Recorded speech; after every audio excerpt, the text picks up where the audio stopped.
Hey guys, it's Rich with your Monday spot on the Pagan Perspective. This week we're talking about ancestors. I want to say excuse the lighting because, again, my life is not together, and I will explain a little bit more into that whenever I get into some of the reference material that I am going to share. This week we are talking about ancestors. This week's topic comes from Connor, and you can read in the bottom bar. They say, could we please do a week on ancestors? Of course we can. Ta-da! And they continue, would you give the basics on venerating them and how to include them in your daily life and practice? I feel I've been overlooking and I've found it hard to find good info on this. Thanks. So, I think we did a topic on this, it's been a while. So, yes, this is a topic that I love covering. I will get into some info here in a little bit. I have some reference material here that would be, good for you to get into and to see for yourself what you do and don't jive with. As far as venerating them, in my daily life, I don't really do anything specific every day.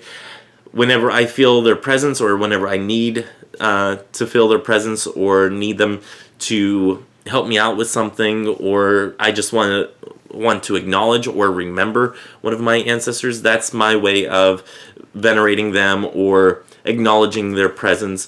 Also, whenever I do ritual, I have, as I've shown in the past, a little glass plastic skull, supposed to look like a crystal skull. I do have that to represent my ancestral pantheon on my altar whenever I have an altar set up again. I am in my house, as I have said last week, but I don't have everything unpacked, so my little altar stuff is all on a shelf in my kitchen, which actually is kind of a nice little place for gathering my altar tools and everything right there. Anyway, you can check that out on my personal channel. Eventually I will get back to making videos on there. So on venerating ancestors, I don't do anything on the day-to-day basis, but whenever I remember them or whenever I do ritual, that's whenever if I do cakes and ale, or like a communion type of basis in my ritual, that's whenever I will give a little bit of that to my ancestors as well, and then bury it in the yard, or so any wildlife or anything like that can have it. Anything else like that, I don't really do. I know there is, I want to say it's in voodoo practices, and I'm totally not sure on this, or not totally positive, but I think they have a certain way of venerating ancestors and like a scheduled basis and all that. And eventually I want to get into like a scheduled basis of, coming to my ancestor altar and venerating them, but right now I don't have an ancestor altar. I don't even have a regular altar right now. But eventually I will get to that point and actually have a way of venerating my ancestors either on the Sabbaths or once a week, something routine. I want to get into a routine of coming to that place with my ancestors and just being in their presence, that type of deal. I also, just whenever I come into the door, I have a photo of my great-great-grandmother, which is the only a copy of the only known photo of her, and I have that hanging up in my front entryway, and that's kind of to make me stop and realize how privileged I am that one of my very strong feminine ancestors made the trip over to America and made a better life for her children, her grandchildren, great-grandchildren, on down the line to me. So I have that as kind of a remembrance. I also have photos of my grandmother and a couple of my other ancestors that are in my ancestral pantheon, that whenever I look upon these photos, it just reminds me of my own privilege, or it reminds me of things that they've gone through, or just makes me remember them. And in some cases, just simply remembering them is something that just needs to be done. That's about the extent of how I venerate my ancestors. Again, no real set way of doing it, at least not for me, not yet. Some resources that I have found, and I'm going to share two of them that I've read, two or three of them that I have not read. The first one is Weaving Memory. I do have a book review of this on my personal channel if you want to check that out. It is by Laura I'm going to butcher that name. But Weaving Memory, it's a guide to honoring the ancestors. This is from a more Cuban standpoint. It's a very good book. I think it's 105 pages, very easy read. It's like she's actually talking to you, and it has stories from other people included in it. I really hope she does a follow-up book to this, but I have not heard anything, nor have I found anything besides this one on specifically by her.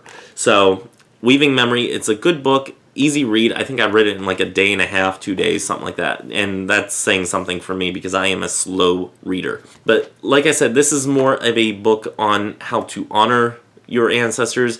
If you want to talk about veneration and how to basically just honor them and have them as a way of watching out for you or something like that, this is a good go-to easy guide for you. So, Weaving Memory. The next one is if you're actually wanting to work more with the dead, more with ancestors, or more with spirits in general, and that's Christian Day's The Witch's Book of the Dead. I have read through this like halfway, and then I read the other half via listening to it on Audible, and there is a free trial membership that I will put in the bottom bar that is an affiliate link, so you guys will know that it is an affiliate link to my website, christopaganism.com. So I don't want to plug too much into my own stuff, but you can get this for free on audibletrial.com/christopaganism. So I will share that link down there, and then you can get that for free, and you get to keep it if you don't want to keep the membership or whatnot. So anyway, getting past my little shameless plug there. The next one is by Raven Gramassi. I have not read this book. I actually am going to start keeping this by my bedside so I can read a little bit more each night. It's called Communicating with the Ancestors, Your Spirit Guides, Bloodline Allies, and the Cycle of Reincarnation. I have read a lot of Raven Gramassi's articles and everything that he's written.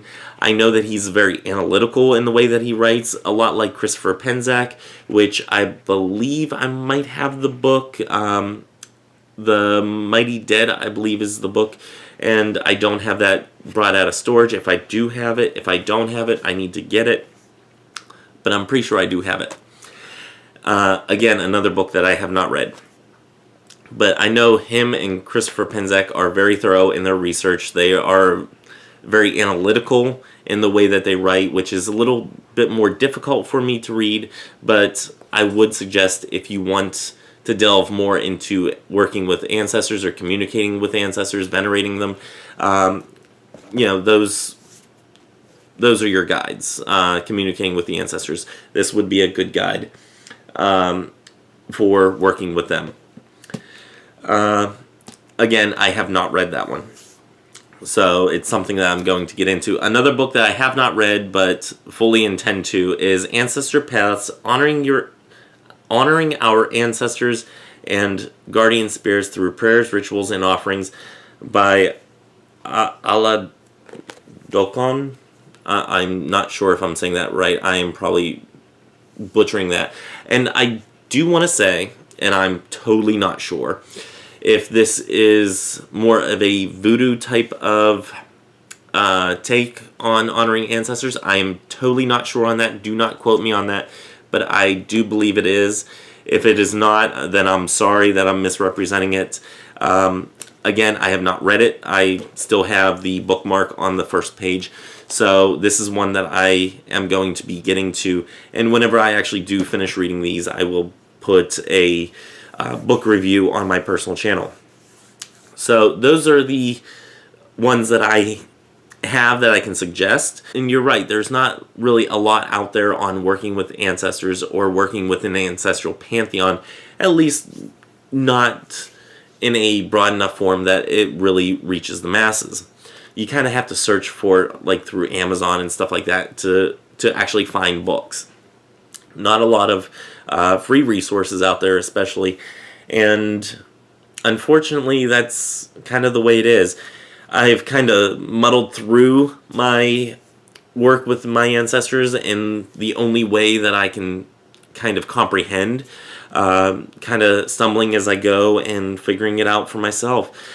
And unfortunately, that's the way most of my practice has evolved. But I have found some good resources, and I am always looking for new resources. So if you have any resources that you would like to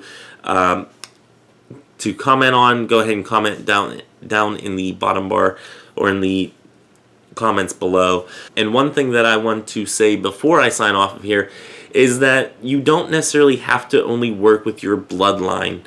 That's something that I really want to make clear. I have a good friend of mine who passed away that is in my ancestral pantheon, that, you know, her and I had a special relationship, not necessarily in a, a special relationship, but we had a certain relationship where I think that even on the other side, she would want to see the best for me and want to help me in different ways. So I think when it comes to ancestors, I think if you even broaden your horizons to friends or friends of the family, or even something as distant as a celebrity of some sort, if you even ask for their assistance or something like that, you might end up finding that that is the way to go, at least for you. It's kind of something that you have to, I don't want to say play around with, because that's probably not the right way to term it, but it's kind of something that you have to feel out for yourself.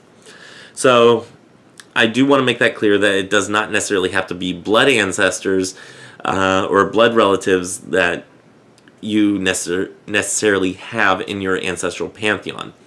So with all that being said, I think I rambled on long enough. If you just saw a tail, that's Jelly, getting her tail in the shot.